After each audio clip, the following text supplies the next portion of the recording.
जिंदगी तो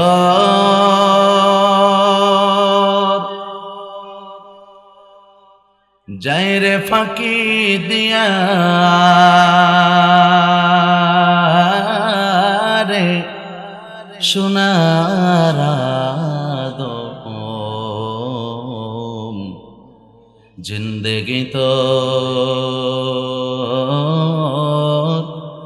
जाय फाकी दिया। ठीक किना? जोरा बोलते হবে ঠিক কিনা? ও আদম রে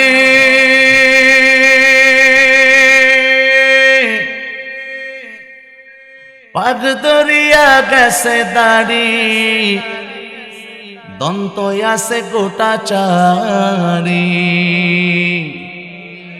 জোরে বলতে হবে। আজরাইল তোর সামান জারি গিয়াছে করিয়া রে সোনারা দম জিন্দেগি তো যাই ফাঁকি দিয়া। ঠিক কিনা? দাড়িটা পাইকা গেছে, কালো দাড়ি ছিল সাদা বানায়া দিছে। আমার আপনার মালিক আমার আপনার কাছে অনুমতি নেওয়া লাগে নাই। কথা বলেন না কেন? অনুমতি নেওয়া লাগে নাই। আপনার দাড়ি কালো ছিল, দাড়ি ছিল না, দাড়ি গজায়া দিয়েছে, অনুমতি নেওয়া লাগে নাই। দাড়িটা কালো ছিল, পাক ধরা শুরু করছে, অনুমতি নেওয়া লাগে নাই। দাঁত ছিল কত সুন্দর, আজকে 2টা 4টা দাঁত আছে, এগুলা সব পড়ে গেল, আপনার কাছে অনুমতি নেওয়া লাগে নাই। আরে আপনার শরীরের অংশ এগুলাই আল্লাহ তাআলা পরিবর্তন ঘটায় দিছে। এত বড় বাহাদুর যদি হও, অনুমতি তো তোমার কাছ থেকে না নিয়ে আল্লাহ সব করে ফেলবে। কথা বলেন না কেন? পারসি ঠেকাইতে পারসি। আল্লাহ তাআলা তোরে বান্দা আমার, আমি আল্লাহ তোরে 2টা চোখ দিয়েছি, এত দামি সম্পদ। এই চোখ 2টার তো আমাদের শুকর আদায় করলি না। এরে নবীর উম্মতের দল, এই চোখ দিয়ে কত গুনাহ আপনি করতেছেন। আল্লাহ রাসূল বলেন জিনাল আইনিন নজর, চোখের জিনা হলো দেখা। ও যুবক সন্তান, আজকে এই গজবের ফোনগুলা সবার হাতের মধ্যে ঢুইকা গেছে। পর্দানের মা গো মা, ও মা, এই ফোনটা হাতের মধ্যে ঢুইকা যাওয়ার পর এটা এক ধরনের গজব। কেমন গজব?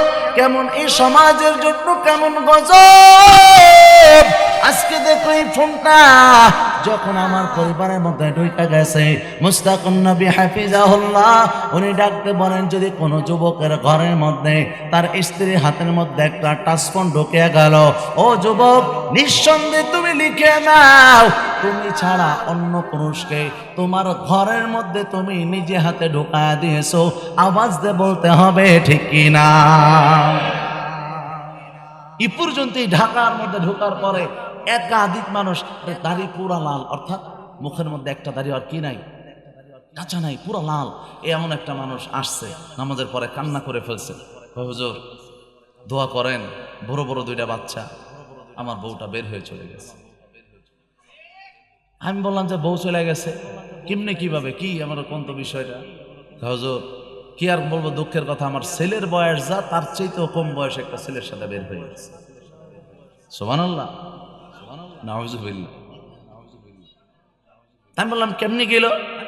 হুজুর বউ আবদার করছিল আমার কাছে একটা মোবাইলের জন্য, হুজুর চেহারাও বড় সুন্দর, না দিলে আবার কোন বিপদ হয়, হুজুর মোহাব্বত করে একটা ফোন দিয়েছিলাম। এরপর ফোনে ফোনে আস্তে আস্তে লাইন করে কি হয়ে গেছে, বের হয়ে গেছে। ও যুবক, একটা বার কি তুমি চিন্তা করছো?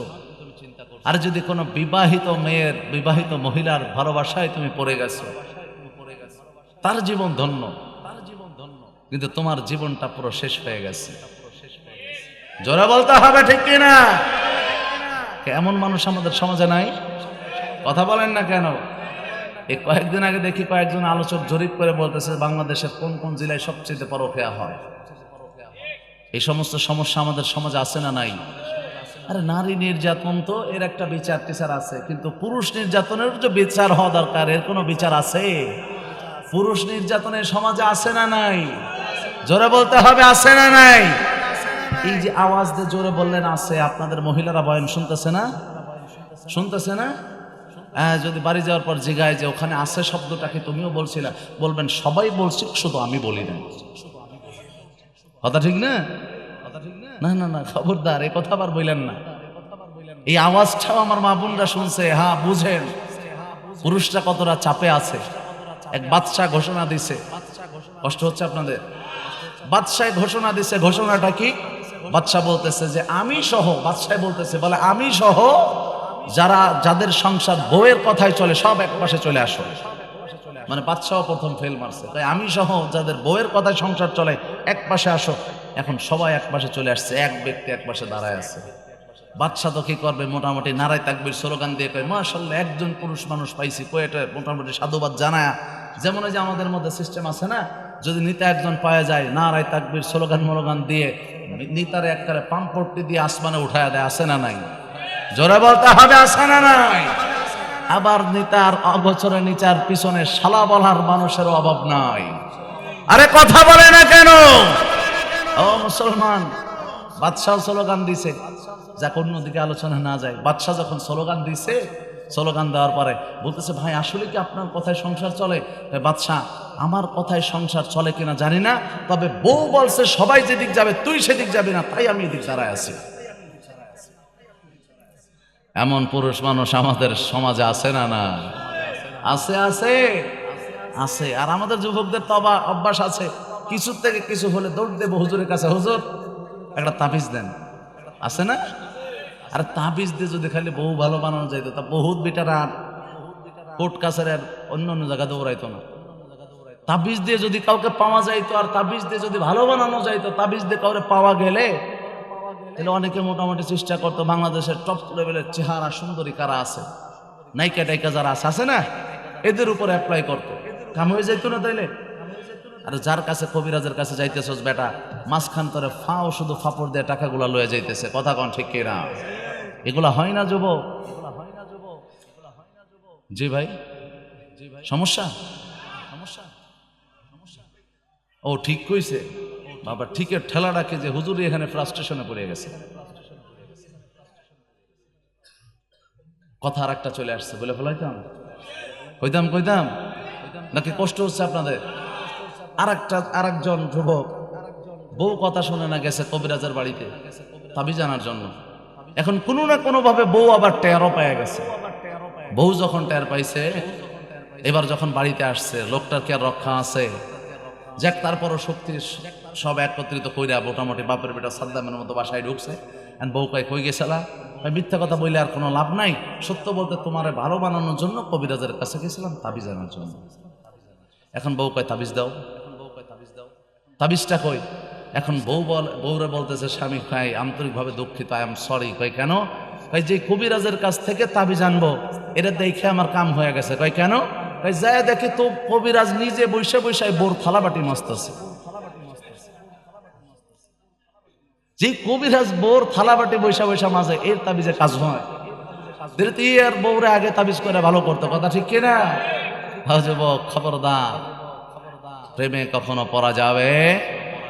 যদি প্রেমে পড়ছো জীবনটা কি বরবাদ, জীবনটা কি? আরে মেয়েরা শুধুমাত্র তোমাকে ব্যবহার করবে টাকার জন্য। আল্লাহ এই জন্য কোরআনে বলছে ইন্না কাইদাকুন্না আযীম, নারীদের ষড়যন্ত্র বড় মারাত্মক। এটা কোরআনের মধ্যে সূরা ইউসুফের মধ্যে এই আয়াতটা দিয়েছেন কে? জোরে বলতে হবে কে?